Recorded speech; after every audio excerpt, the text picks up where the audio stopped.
السلام عليكم ورحمة الله وبركاته. الحمد لله رب العالمين، والصلاة والسلام على أشرف الأنبياء والمرسلين وآله وأصحابه أجمعين. أما بعد، فأعوذ بالله من الشيطان الرجيم. بسم الله الرحمن الرحيم. والنازعات غرقا والناشطات نشطا والسابحات سبحا فالسابقات سبقا فالمدبرات أمرا يوم ترجف الراجفة تتبعها الرادفة قلوب يومئذ واجفة أبصارها خاشعة إلى آخر السورة. صدق الله المولانا العظيم. আলহামদুলিল্লাহ, আল্লাহ পাকের মেহেরবানি, আল্লাহ পাকের ইহসান। আজ আমাদের দরসুল কোরআনের 13তম দর্স। আমাদের আজকের আলোচনা সূরা আন-নাজিআত। সূরা আন-নাজিআত এটি মক্কি সূরা। মক্কায় অবতীর্ণ হয়। এতে আয়াত সংখ্যা আহলে কুফা এর মত অনুসারে 46 আয়াত, আর জুমহুরের মত অনুসারে 45 আয়াত। নাজিল হওয়ার দিক দিয়ে এটি 81তম সূরা। সূরা নাবার পরে এই সূরা নাজিল হয় এবং সূরা ইনফিতারের আগে নাজিল হয়। তো এই সূরার আলোচ্য বিষয় আখিরাত। সূরা নাবাতেও আল্লাহ পাক আখিরাতের বিষয়ে আলোচনা করেছেন, মৃত্যুর পরে পুনরুত্থানের ব্যাপারে আলোচনা করেছেন। এই সূরাতেও একই বিষয়গুলোই আসবে, কিন্তু আল্লাহ পাক একই বিষয় বিভিন্ন জায়গায় আলোচনা নিয়ে আসেন, কিন্তু এক এক জায়গায় উপস্থাপনা একইভাবে করেন, এক এক জায়গার উপস্থাপনা এক এক রকম। সূরা নাজিয়াতের মধ্যেও এসেছে ওই আখিরাতের বিষয়গুলো। তো এখানে একটু ভিন্ন ধরনের আলোচনাগুলো একটু অন্যভাবে এসেছে। এখানেও আল্লাহ পাকের কুদরতের দলিল আছে, এখানে রিসালাতের দলিল আছে, তাওহীদ রিসালাত এবং আখিরাত এই তিন বিষয় এখানেও আছে। বাকি সবচেয়ে বেশি গুরুত্ব দিয়ে আলোচনা আছে আখিরাতের বিষয়গুলো এখানে অনেক বেশি বিস্তারিত এসেছে। তো আল্লাহ পাক আসলে আখিরাতের বিষয়গুলো আলোচনা করেন, আকিদের বিষয়গুলো নিয়ে আসেন অনেক বেশি পরিমাণে। আকিদের বিষয়গুলো ছবি আঁকেন, আকিদের মঞ্জার, আকিদের দৃশ্যাবলী ছবি আকারে আমাদের সামনে নিয়ে আসেন, প্লট আকারে নিয়ে আসেন। উদ্দেশ্য হলো যেন আকিয়াতের ব্যাপারে আমাদের ইয়াকিন তৈরি হয়, আকিয়াতের ব্যাপারে আমাদের অন্তরে দৃঢ় বিশ্বাস তৈরি হয়। কারণ আল্লাহ পাক আকিয়াতের ব্যাপারে ইয়াকিন চান। ওয়াবিল আখিরাতি হুম ইউকিনুন। মুত্তাকিদের ব্যাপারে বলতে গিয়ে আল্লাহ পাক বলেছেন ওয়াবিল আখিরাতি হুম ইউকিনুন, তারা আখিরাতের ব্যাপারে ইয়াকিন করে। এর আগে বলছিলেন যে ইউমিনুনা বিল গায়ব, গায়বের উপরে বিশ্বাস রাখে। এরপরে বললেন যে ওয়াল্লাযীনা ইউমিনুনা বিমা উনজিলা ইলাইকা ওয়া মা উনজিলা মিন ক্বাবলিক। শেষে বললেন, যখন আখিরাতের প্রসঙ্গ এলো আল্লাহ পাক বললেন ওয়াবিল আখিরাতি হুম ইউকিনুন, তারা আখিরাতের ব্যাপারে ইয়াকিন করে। তো আখিরাতের ব্যাপারে ইয়াকিন এটা অনেক গুরুত্বপূর্ণ বিষয়। মানুষ দিনের উপর চলতে পারবে না, আল্লাহ পাকের বিধানের উপরে পরিপূর্ণভাবে আসতে পারবে না যতক্ষণ আখিরাতের উপরে বিশ্বাস দৃঢ় না হবে, আখিরাত যতক্ষণ তার চোখের সামনে না আসবে, আখিরাতের অবস্থাগুলো যেন চোখের সামনে জীবন্ত হয়ে উঠে না আসবে, তার সামনে জীবন্ত মনে না হবে, ততক্ষণ পর্যন্ত ওই আখিরাতের দৃশ্য, আখিরাতের কল্পনা, আখিরাতের ভাবনা তার জীবনকে পরিবর্তন করবে না।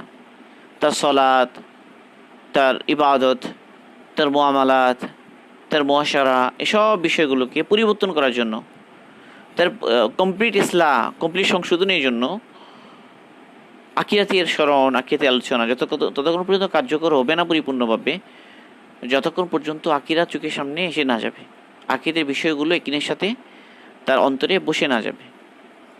সেই জন্য আল্লাহ পাক কোরআনে পাকের অনেক সূরায় ঘুরে ঘুরে আখিরাতের বিষয়গুলো বিভিন্নভাবে এনেছেন। কিয়ামতের বর্ণনাগুলো বিভিন্ন উসলুব, বিভিন্ন পদ্ধতিতে বর্ণনা করেছেন। এই সূরাটাও তেমন একটা সূরা।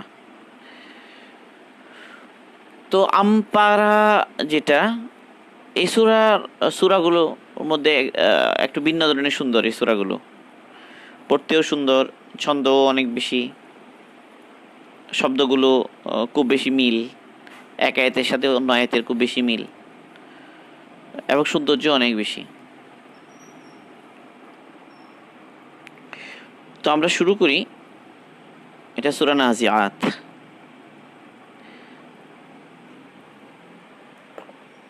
তো এখানে নাজিআত আমি এভাবে না লিখে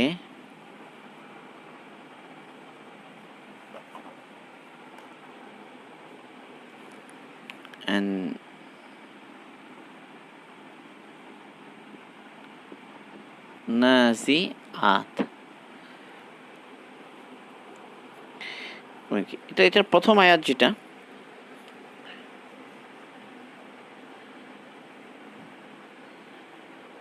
প্রথমে কতগুলো আয়াত সিরিয়াল লিখি আমি, এই প্রতিটা আয়াতের মধ্যে একটা সুন্দর সাদৃশ্য আছে। ওয়া,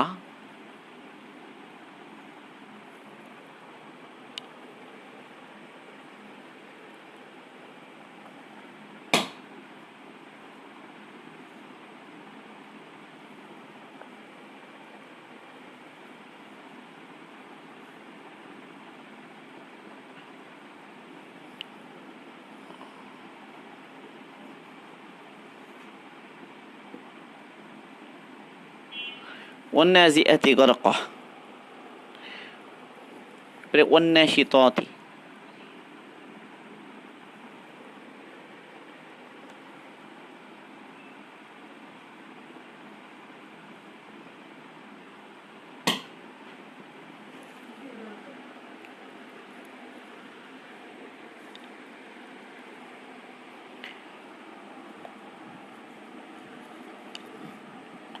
অফ করে দাও না, হ্যাঁ ওই ছুটিয়ে দাও।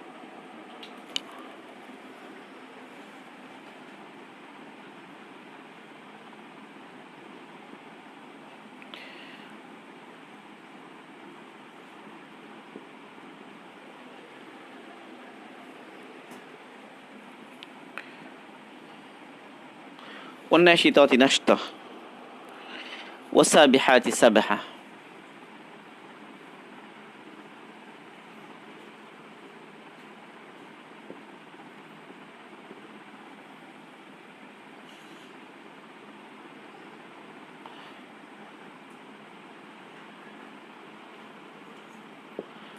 سبحا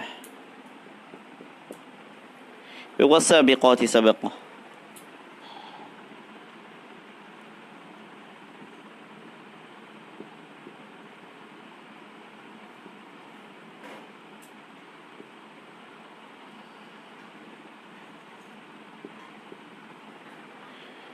والمدبرات,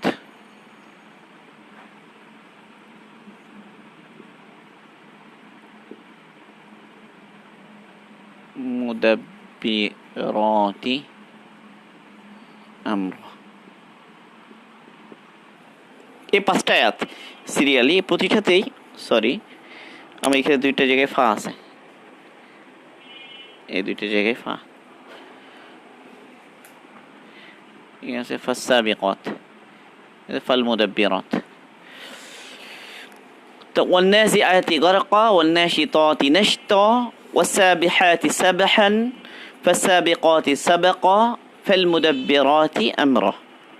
প্রথম তিনটাতে ওয়াও, পরের দুইটাতে ফা। তো শুরুতে প্রতিটা শব্দ হলো النازعات والناشطات, এরপরে السابحات السابقات المدبرات। প্রতিটার গঠনে কীরকম আমরা সেটা বুঝছি, যে সবটা শেষে তা আছে,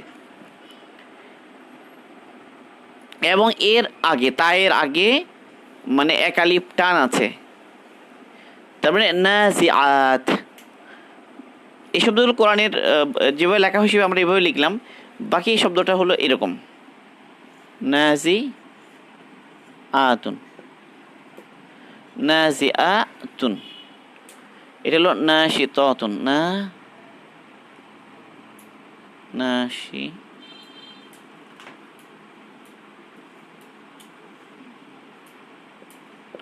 নাশিতাতুন, নাশিতাতুন। আচ্ছা, এরকম। এ বলে সাবিহাতুন, সিন সাবিহা, সাবিহাতুন। এরপর সাবিকাতুন, বলে মুদাব্বিরাতুন।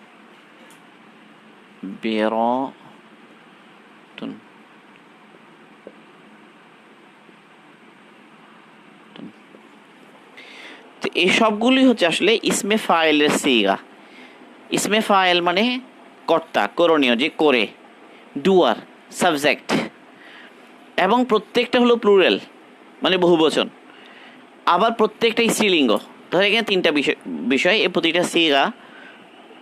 এক হলো প্রত্যেকটাই হলো ইসমুল ফাইল মানে কর্তা, ডুয়ার। তারপরে প্রত্যেকটাই বহুবচন, এরপরে প্রত্যেকটাই স্ত্রীলিঙ্গ। এবং এগুলো শুরুতে একদম একদম প্রথমে শুরুতে যে ওয়াও আছে একটা, ওয়ান্নাজিআতি গরকা, ওয়ান্নাশিতাতি নাশতা, ওয়াসাবিহাতি সাবহান, ফাসাবিকাতি সাবকা, ফালমুদাব্বিরাতি আমরা। এখানে ওয়াও যে আছে শুরুতে প্রথম তিনটা, এই ওয়াও হচ্ছে প্রথম, এই যে ওয়াওয়ের শুরুতে এটা হলো ওয়ায়ে কসম। ওয়ায়ে কসম একদম শুরুতে যেটা আছে, একদম শুরুতে ওয়ান্নাজিআতি গরকা, এ ওয়াও। তো ওয়াও হচ্ছে যে ওয়াওয়ে কসম, কসম করার জন্য যে ওয়াও ব্যবহৃত হয়, তার মানে আল্লাহ পাক কসম করছেন। এখন আমরা যদি প্রতিটা সিগার অর্থ খেয়াল করি, নাজিআত শব্দটা এসেছে নাজা থেকে।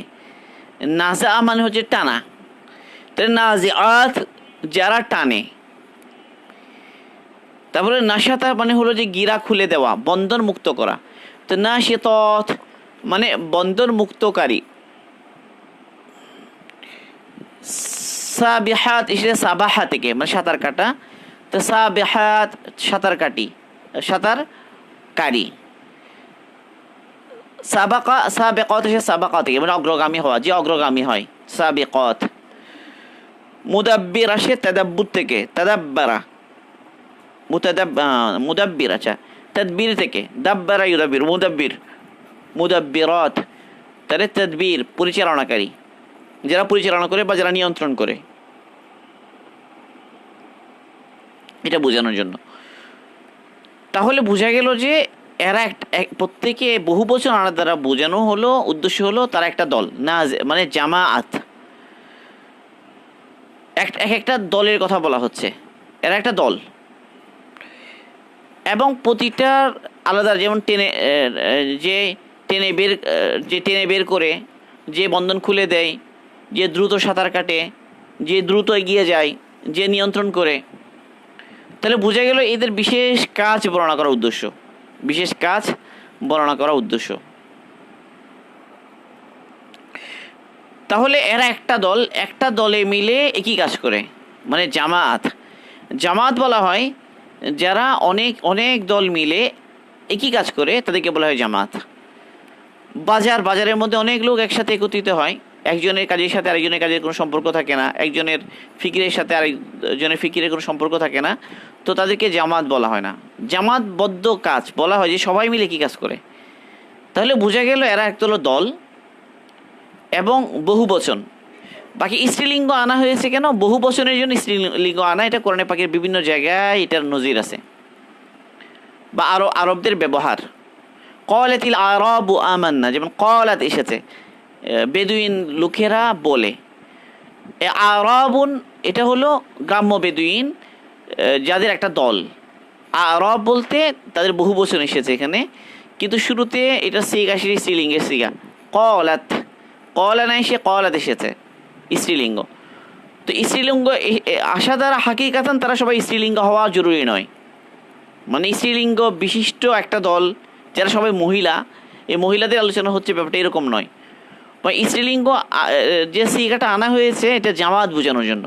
তারা একটা দল, এক জামাতে একই কাজ করে, জামাতবদ্ধ কাজ করে। জামা আতুন শব্দদের মধ্যেও তো তা আছে, জামা আর মধ্যেও গুলতা আছে, কিন্তু এই গুলতা এটার দ্বারা উদ্দেশ্য এটা নয় যে এটা মহিলা সবাই, বরং এটা বহু বচন বোঝানোর জন্য, প্লুরাল বোঝানোর জন্য, বা একটা দল বোঝানোর জন্য, সবাই মিলে একই কাজ করে। তো এখন এরা কারা, কাদের কথা বলা হচ্ছে এখানে কোরআনে পাকে? আল্লাহ পাকের বলার ভঙ্গি যেরকম, এখানে কোনো বিশেষ কোনো দলের কথা নির্দিষ্ট করে বলেননি।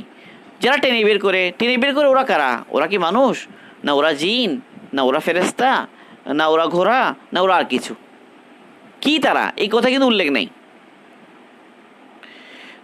তাহলে ওয়ান্নাজিআতি গারকা, যারা টেনে বের করে, যারা কঠোরভাবে টেনে বের করে তাদের শপথ। এখন কঠোরভাবে টেনে আবার বের করে, কঠোরভাবে টেনে বের করে, কি বের করে, কারা বের করে? তাহলে এই কথা কি নাই, উল্লেখ নাই। এরপর হলো বন্ধন খুলে দেয়, যারা মৃদুভাবে হালকাভাবে বন্ধন খুলে দেয়, কোমলভাবে বন্ধন খুলে দেয়। কিসের বন্ধন খুলে দেয়, কারা তারা, এই কথা কিন্তু উল্লেখ নাই। যারা দ্রুত সাঁতার কাটে, তো সাঁতার কাটে, দ্রুত সাঁতার কাটে, তীব্র গতিতে সাঁতার কাটে, তো তীব্র গতিতে সাঁতার কাটে, এরা কারা সাঁতার কাটে? এই সাঁতার কি পানিতে? এটাকে পানিতে হাকিকাতান পানিতে সাঁতার কাটার উদ্দেশ্য, নাকি সাঁতার কাটার রূপক আর কোনো দ্রুত গতি চলা বোঝানো হচ্ছে?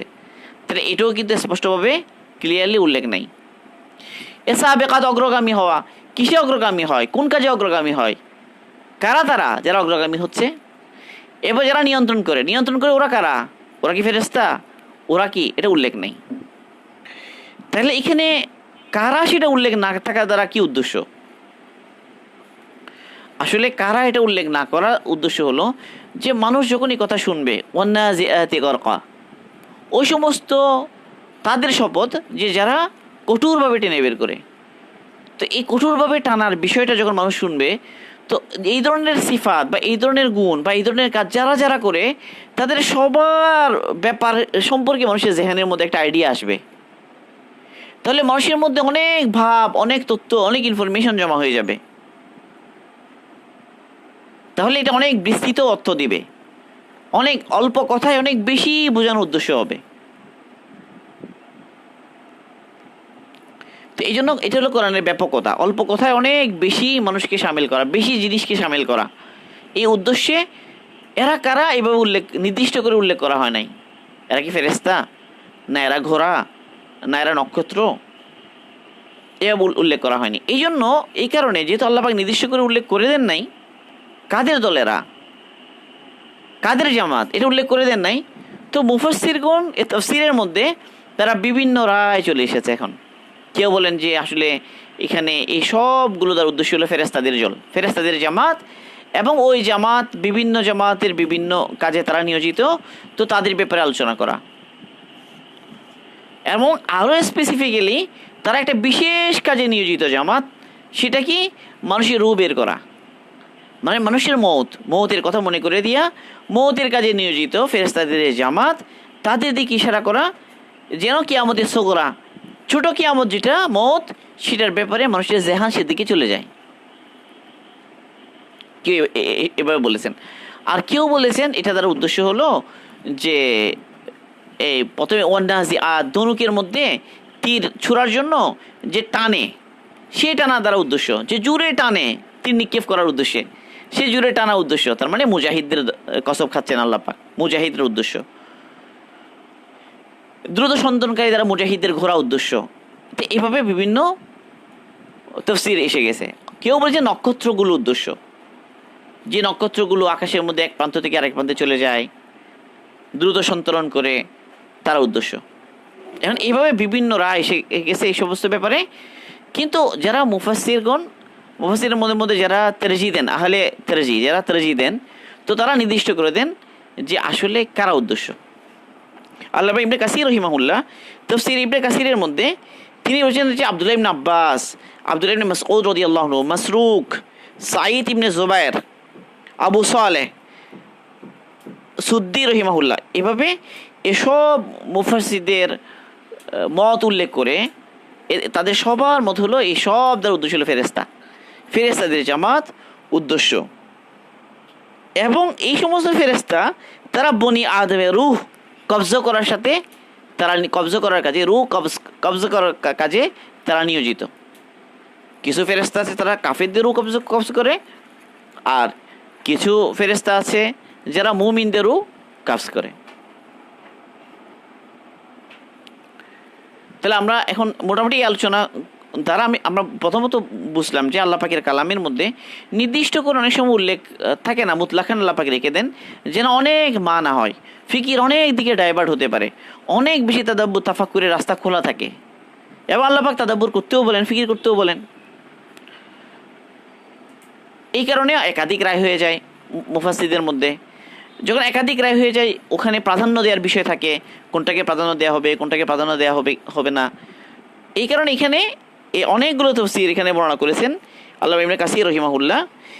আমরা যখন তফসিরের ক্ষেত্রে ইবনে কাসিরের বৈশিষ্ট্য হলো এটা তফসির বির রেওয়ায়া, মানে তফসির দুই প্রকার হয়, তফসির বিদ দেরায়া, তফসির বির রেওয়ায়া।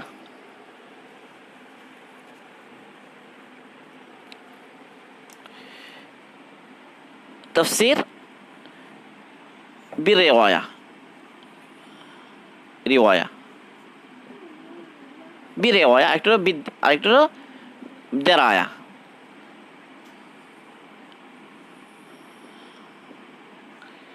রেওয়ায়া মানে কোল, বিভিন্ন জনের উক্তি দিয়েই তফসির করা হবে। আগে সালফে সালিহিন মুফাসসিরদের উক্তি দিয়ে কি করা হবে, তফসির করা হবে। আরেকটা হলো রেওয়ায়া, দেরায়া, মানে এটার তফসির কি, তাবিল কি, ব্যাখ্যা, চিন্তা, ফিকির, তাদাব্বুর বিভিন্ন জিনিস এখানে জমা করা হবে। তো তফসির ইবনে কাসির এই তফসির হচ্ছে যে তফসির বির রেওয়ায়া। তিনি বিভিন্ন রেওয়ায়েত জমা করেন, সাহাবাদের কোল নিয়ে আসেন, এরপরে বিভিন্ন তাবিঈদের কোল নিয়ে আসেন, পরে তিনি তারজিহ দেন, প্রাধান্য দেন, যে কোনো একটাকে প্রাধান্য দেন। অনেকগুলো বর্ণনা করেন, এর মধ্যে একটাকে প্রাধান্য দেন, বিভিন্ন রেওয়ায়েতগুলো বর্ণনা করতে থাকেন এবং সঠিক সনদে তিনি বর্ণনা করতে থাকেন আল্লামা ইবনে কাসির রহিমাহুল্লাহ। এরপরে তিনি একটাকে প্রাধান্য দেন। তাহলে তিনি শেষ পর্যন্ত প্রাধান্য দিলেন কি, মানে যদিও বা এখানে এরা কোন দল, কাদের জামাত, এটা নির্দিষ্ট করে উল্লেখ নাই। বিভিন্ন মুফাসসিরগণ বিভিন্ন কথা বলেছেন, কেউ ফেরেশতাদের জামাত বলেছেন, কেউ আল্লাহ রাস্তার মুজাহিদদের কথা বলেছেন, কেউ আল্লাহ রাস্তার যে ঘোড়া তাদের কথা বলেছেন, কেউ নক্ষত্রের কথা বলেছেন, এই বিভিন্ন রেওয়ায়েত। তবে আল্লামা ইবনে কাসির রহিমাহুল্লাহ অনেকগুলো রায় বর্ণনা করে তিনি আব্দুল্লাহ ইবনে মাসউদ রাদিয়াল্লাহু আনহু, আব্দুল্লাহ ইবনে আব্বাস রাদিয়াল্লাহু আনহু, সুদ্দি রহিমাহুল্লাহ, মাসরুক রহিমাহুল্লাহ, সাইদ ইবনে জুবাইর রহিমাহুল্লাহ, এরা সবাই ওই প্রথম যুগের মুফাসসিরিন, সাহাবা, তাবেঈন। তো তাদের কথা নকল করে তিনি বললেন যে অধিকাংশের রায়, অধিকাংশ এই কথার উপর একমত যে সহিহ হলো এরা ফেরেশতাদের জামাত। ওয়া আলাইহিল আকসারুন, তিনি শেষে বললেন যে as-সহিহু আল আউয়াল, অনেক কথা বলে তিনি বললেন যে সহিহ হলো প্রথমটা, মানে ফেরেশতা। ওয়া আলাইহিল আকসারুন, অধিকাংশ মুফাসসিরগণ এটাকেই নিয়েছেন। তাহলে আমরা বলবো এখানে তাহলে ওয়ান্নাজিআতি গরকা দ্বারা কি উদ্দেশ্য, তাহলে ওই ফেরেশতাদের জামাত উদ্দেশ্য যারা সজোরে টেনে বের করে। তাহলে নাজা শব্দের অর্থ হচ্ছে টানা, নুন জা আইন, নাজা টানা, টেনে বের করা, টেনে নিয়ে আসা। এ গারকা, গারকুন আসলে এটা ডুবে যাওয়ার অর্থ দেয়, ডুবে যাওয়া মানে ইগরাক। আসলে এটা ইগরাক ছিল, এখান থেকে গারকুন এসেছে আর কি। তো ডুব মানে এটা গভীরতা বোঝাচ্ছে, মানে গভীরতা, তার মানে টানা, থেকে একদম গভীর থেকে টেনে নিয়ে আসে, এটা বোঝানোর উদ্দেশ্য। একদম গভীর থেকে টেনে নিয়ে আসে। তো গভীর থেকে টেনে নিয়ে আসে সজোরে, টানের মধ্যে যখন টানা হয় তখন ফোর্সের ব্যাপার থাকে, মানে টানতে গেলে এখানে ফোর্সের ব্যাপার থাকে। তো যখন সজোরে টানে তো তার সমস্ত শক্তি দিয়ে টানে। তো এখন এই জন্য মুফাসসিরগণ বলেছেন যে ওয়ান্নাজিআতি গারকা, এটা দ্বারা উদ্দেশ্য হলো ওই সমস্ত ফেরেশতাদের জামাত যারা সজোরে কাফেরদের রুকে টেনে বের করে নিয়ে আসে এবং তাদের শরীরের একদম একদম ভিতর থেকে টেনে বের করে নিয়ে আসে। তার মানে এখানে কষ্ট হয়, এখানে কষ্ট থাকবে, এখানে বেশি কষ্ট হবে, যেহেতু সজোরে টানবে এরা, এবং একদম ভিতর থেকে টেনে নিয়ে আসবে। তাহলে উদ্দেশ্য হলো আসলে এই সমস্ত কসমকে যে আল্লাহ পাক যে আবার জীবিত করবেন, আকিয়াতের বিষয়, কিয়ামতের বিষয়গুলো হবে, সেগুলো বর্ণনা করা। তো এই জন্য কসম খাচ্ছেন। এখন শুরুতেই মৌতের প্রসঙ্গটা এনে, মৌত এটা তো সবাই বিশ্বাস করে মরতে হবেই। এখন মৌতের বিভিন্ন হালত, কাফেরদের এক হালত, মুমিনদের এক হালত। কাফেরদের হালত এটা বড় কঠিন, মুমিনদের হালত এটা বড় সহজ কোমল। মুমিনদের সাথে আচরণগুলো ফেরেশতাদের কোমল, আর কাফেরের সাথে আচরণগুলো কঠোর। তো দুই দল হয়ে গেল, মুমিন এবং কাফের। তাহলে এই মৃত্যু এটা তো সবাই মানে, এবং মৌতের পরে আকিরাতের পরে দৃশ্যগুলো আসবে, শুরু হবে। এই জন্য শুরুতেই ওই মৌতের ফেরেশতাদের নামে আল্লাহ পাক কসম খেলেন। এখন এখানে কয়েকটা ইশকাল আসবে। এক হলো ফেরেশতারা মানে এরা তো মাখলুক, কসম খাচ্ছেন আল্লাহ পাক, তিনি খালেক। যাদের নামে কসম খাচ্ছেন তারা হচ্ছে মাখলুক। মাখলুকের নামে কসম খাওয়া, এইটা তো একটা হলো যে গায়রুল্লাহর নামে কসম খাওয়া, এটা মানুষের জন্য নিষেধ। কিন্তু এখানে আল্লাহ পাক গায়রুল্লাহর নামে কসম খাচ্ছেন। আল্লাহ পাকের তো কসম খাওয়ার দরকার নাই। মানে কসম খেতে হয় কেন? কি কাউকে একটা কথা বিশ্বাস করানোর জন্য, বিশ্বাস করানোর জন্য কসম খেতে হয়। সাধারণত বিশ্বাস করানোর জন্য, মানে কোনো দাবিকে দৃঢ়ভাবে পেশ করার জন্য রাস্তা হলো দুইটা, হয় কসম খাওয়া হবে অথবা সাক্ষী পেশ করা হবে। এই জন্য ওই যে উসুল হলো যে কোনো একটা মোকদ্দমা মামলার মধ্যে যে যে কোনো জিনিস দাবি করবে, তো সে কী করবে? বাইয়ে না, সে সাক্ষী পেশ করবে। সাক্ষী পেশ করলে এটা শক্তিশালী হবে তার দাবিটা। অথবা যে ইনকার করবে এটাকে, সে কসম খাবে। তাহলে দুইটা বিষয় হলো, একটা হলো সাক্ষী আর একটা হলো কসম। এই জন্য কোরআনে পাকে আল্লাহ পাক কোথাও সাক্ষী দেওয়ার বিষয় শব্দটা ব্যবহার করেন, আর কোথাও কসম খান। যেমন কসমের অনেক জায়গা আছে কোরআনে যেখানে আল্লাহ পাক কসম খেয়েছেন। যে সূরা ৩-এর মধ্যে ওয়াত-তিন ওয়াজ-যাইতুন কসম, ওয়াশ-শামসি ওয়া-দুহাহা কসম, এখানে ওয়ান-নাজিআতি গারকা, এগুলো প্রত্যেকটা কসম। এবার কসমের ওয়াত-তুর ওয়া কিতাবিম মাসতুর কসম। তো আল্লাহ পাক কসম খান বিভিন্ন জায়গায়, কোথাও স্বয়ং নিজের সত্তার উপরে কসম খান, কখনো রসুলের উপরে কসম খান, কখনো সৃষ্টি জগতের বিভিন্ন বিষয় নিয়ে কসম খান আল্লাহ পাক। আবার কখনো আল্লাহ পাক সাক্ষী শব্দটা ব্যবহার করেন, শাহিদ আল্লাহু আন্নাহু লা ইলাহা ইল্লাহু, এখানে সাক্ষী, আল্লাহ পাক সাক্ষ্য দেন। এই সাক্ষী শব্দটা কি ব্যবহার করেছেন? সাক্ষ্য। তো সাক্ষ্য বললে, সাক্ষী দিচ্ছি বললে এটা কি হয়? দৃঢ় হয়। কসম কে বললে এটা দৃঢ় হয়। তাহলে আল্লাহ পাকের জন্য কসম খাওয়ার দরকারই নাই।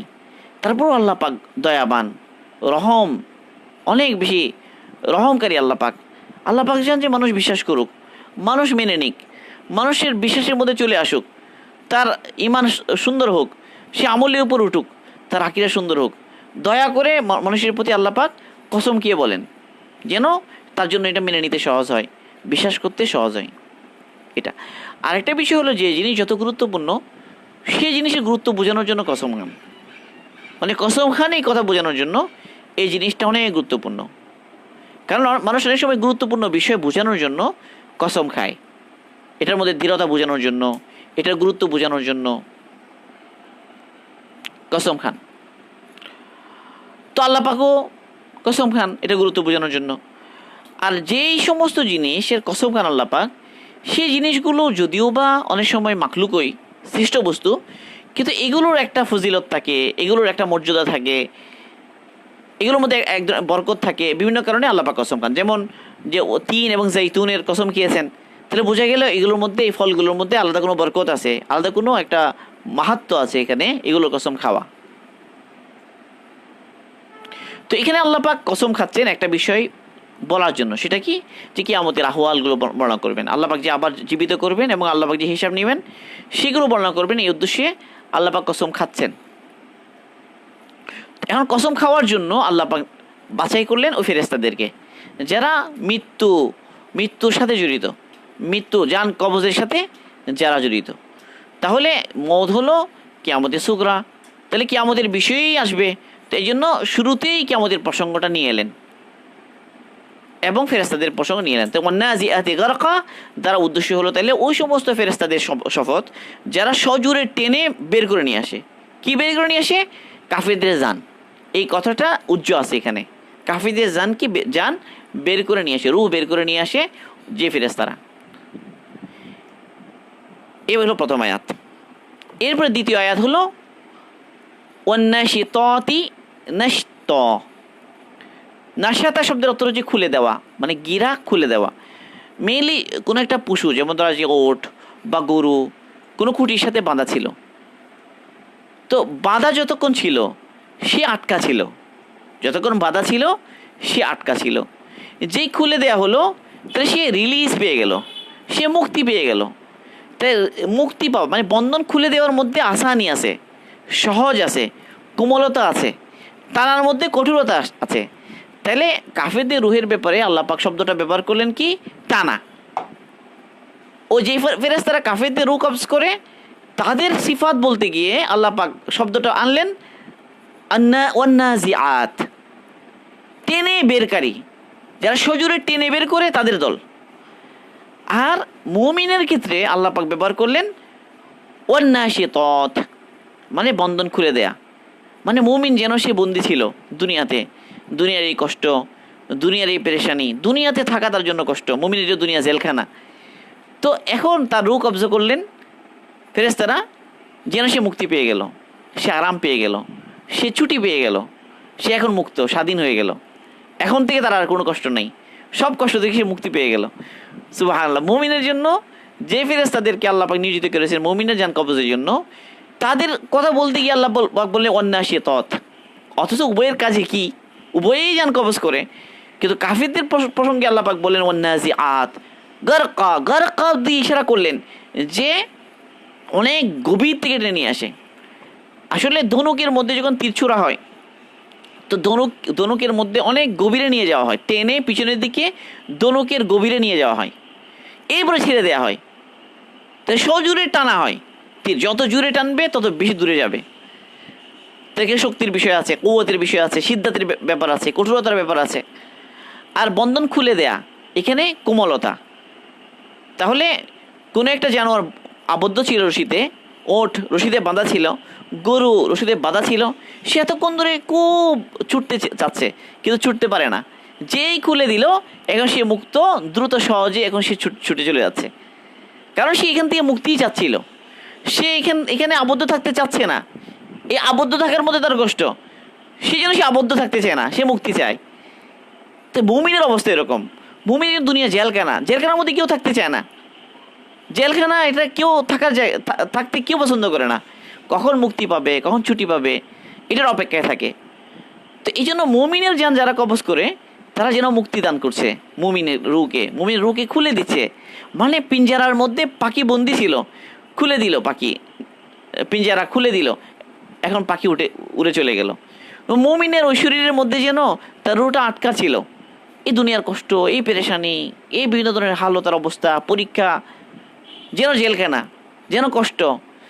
এরপরে তো মৌতের পরে তার জন্য শুধু আরাম আর আরাম, তার মুক্তি, তার নাজাত। সেই জন্য শব্দটা হলো নাশিতাত, ওয়ান্নাশিতাতি নাশত।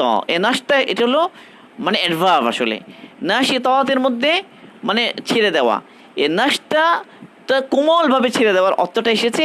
এই নাশতা আবার আসার কারণ, মাফুলে মতলব আসার কারণে এখন এর অর্থের মধ্যে ওই কাজ যেটা ওটার মধ্যে একটু প্রাধান্য এসেছে, একটু মডিফিকেশন এসেছে। এটা অ্যাডভার্ব হিসেবে ব্যবহার হয়, মাফুলে মতলবগুলো অ্যাডভার্ব হিসেবে আসে। তো নাশতা ওই কাজটা কেমনভাবে করে, কেমনে খুলে দেয় বলে বড় আস্তে খুলে দেয়, বড় কোমলতার সাথে খুলে দেয়। আর গার কাদার ইশারা করলেন যে একদম ভিতর থেকে টেনে নিয়ে আসা, মানে ভেতর থেকে টেনে নিয়ে আসতে গেলে তো কষ্ট বেশি হবে, ভিতর থেকে টানা, তার মানে এটা কষ্ট বেশি, কষ্ট গারকুন। আর এটার মধ্যে সিদ্ধাত, কঠোরতা বোঝা যায়। আর নাশতা এই শব্দ দ্বারা আরও কোমলতা, কোমলভাবে ছেড়ে দেন ওই ফেরেশতারা মুমিনদের জান যারা কবজ করে। এরপরে এই জান নিয়ে কি করে তারা? ওয়াসাবিহাতি সাবাহা। এ সাবিহাত মানে সাঁতার কাটি, সাবাহান তো দ্রুত সাঁতার কেটে তারা চলে যায়। রুহ নিয়ে তারা ওই আসমানের দিকে উপর দিকে উঠতে থাকে। এখন রুহুর দিকে তাদের ওঠার গতিটা দ্রুত, এ দ্রুত চলাকে সাঁতারের সাথে তাসবিহ দেওয়া হয়েছে, তুলনা করা হয়েছে। সাঁতার তো কাটে মানুষ কোথায়? পানিতে। এখন আসমান ওখানে তো পানি না, শূন্য, তো শূন্যের মধ্যে ফেরেশতারা দ্রুত উড়ে যায় ওই রুহ নিয়ে, এটা বলা উদ্দেশ্য। এবারে ফাসাবিকাতি সাবকা, তারা একদম দ্রুত অগ্রগামী হয়ে যায়, দ্রুত পৌঁছে যায়, তীব্র গতিতে সাঁতার কাটে, এরপর দ্রুত গতিতে এগিয়ে যায় তারা। এ সাবিকাতের মধ্যে সাবাকান এটা অগ্রগামী হওয়া, এগিয়ে যাওয়ার অর্থ আছে। এরপরে আল্লাহ পাক যা আদেশ করেন তারা তাই করে, ফাল মুদাব্বিরাতি আমরা। এখন এরপরে আল্লাহ পাক তাদেরকে যে আদেশ করেন তারা সেই আদেশ অনুযায়ী আদেশ বাস্তবায়ন করার জন্য তারা ব্যবস্থা গ্রহণ করে। এই ব্যবস্থা গ্রহণের নাম হলো তাদবীর। ওখান থেকে আসে মুদাব্বিরাত।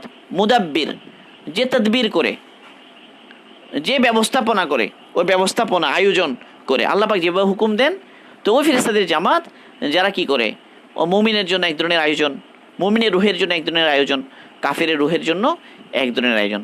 বাকি এই সবগুলো হচ্ছে কসম। কসম যেখানে কসম হবে তো সেখানে জবাবে কসম থাকবে। জবাবে কসম মানে হলো যে কেন কসম খাচ্ছেন, কি বোঝানোর জন্য। তো যেই কথাটা বলার জন্য কসম খাওয়া, সেই কথাটাই হলো আসল গুরুত্বপূর্ণ। মানে কসম খাচ্ছেন ওই কথাটাকে দৃঢ়ভাবে বিশ্বাস করানোর জন্য। তাহলে এরপরে কি কসম খাচ্ছেন এটা গুরুত্বপূর্ণ। তো এটার আলোচনা ইনশাআল্লাহ পাক তৌফিক দিলে আমরা এরপরে সামনে আলোচনা করবে। এখানে এই বিষয়গুলো, এখানে শব্দগুলো নতুন আমাদের কাছে, এবং এই বিষয়গুলো এখানে একটা অনেক জটিলতা আছে, এত সহজ নয় বিষয়টা। তো এই জন্য এখানে একটু আলোচনা বেশি লম্বা হয়ে গেল। এই 5টার মধ্যে আমরা বেশিক্ষণ সময় দিয়ে ফেললাম, কিন্তু এটার মধ্যে অনেক ইবরত আছে। মানে আমরা যদি তাদাব্বুর করি, এই সূরা যখন আমরা পড়বো, একটু তাদাব্বুর করলে, একটা ফিকির করলে, মানে কাফিরের রূহ কবজা করার জন্য কষ্ট হয়, এই কষ্টের ইশারা এখানে আছে। আর আমি যদি মুমিন হই, আমি যদি নেককার হই, তো আমাকেও তো মরতে হবে, আমার রূহ তো একদিন কবজ হবে, কিন্তু এখানে আরাম হবে কোমলতার সাথে। তো আমি যেন আমার জন্য এই ব্যবস্থা করতে পারি আমলের মাধ্যমে, ইমানের মাধ্যমে, আমি যেন ওই কঠিন যে জান কবজ সেখান থেকে যেন আমি বাঁচতে পারি। আল্লাহ পাক আমাদের সবাইকে তৌফিক দান করুন। সুবহানাল্লাহি ওয়া বিহামদিহি, সুবহানাকাল্লাহুম্মা বিহামদিকা, আশহাদু আল্লা ইলাহা ইল্লা আনতা, আস্তাগফিরুকা ওয়া আতুবু ইলাইক।